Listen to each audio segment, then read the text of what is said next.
good that you have mentioned the case of Idan Alexander, whom we are happily seeing him free finally. This took us like a long, a lot of time and a lot of efforts and a lot of pressure without any exchange, which is basically something has never happened.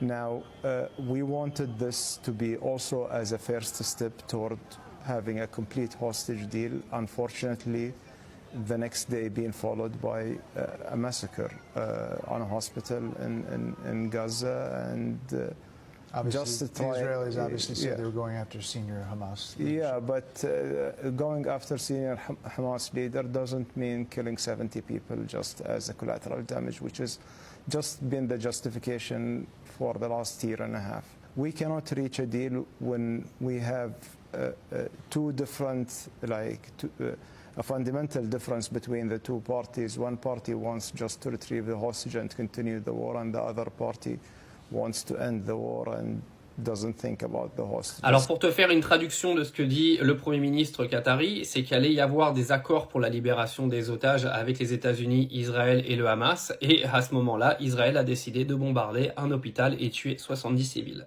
Ce qui bien sûr a mis fin clair aux négociations. Qu'on se le dise, tout comme Volodymyr Zelensky avec l'Ukraine, Israël ne veut pas mettre fin à cette guerre. D'accord ? Israël, les otages, ils s'en foutent. Israël, ce qu'ils veulent, c'est récupérer la bande de Gaza pour la coloniser totalement et en faire quelque chose de nouveau. C'est comme ça depuis longtemps. Ils se sont donné une légitimité il y a maintenant 1 an et demi pour continuer de faire ce qu'ils font aujourd'hui. On entend même encore des responsables politiques venir nous dire qu'Israël se défend encore. Oui, bien sûr. Alors je lisais quelques commentaires sur Twitter qui venaient expliquer que les Occidentaux devaient regretter la création d'Israël. Mais absolument pas, vous rigolez ou quoi? Aujourd'hui, Israël est un point stratégique magnifique pour les États-Unis. Les États-Unis, c'est en gros le pays qui est en guerre directement commerciale, etc. avec l'Iran depuis la nuit des temps. D'accord ?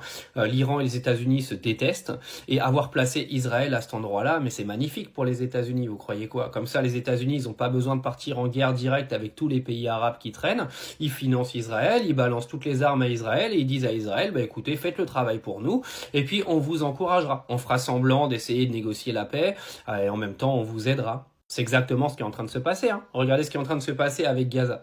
Le plan Trump, il est mis en œuvre parfaitement, les gars. Israël est en train de faire le ménage, et puis les États-Unis vont arriver, ils vont implanter leur petit délire économique, vont aller récupérer un petit peu ce qu'ils doivent récupérer sur la bande de Gaza en richesse, et puis ils vont tout recoloniser.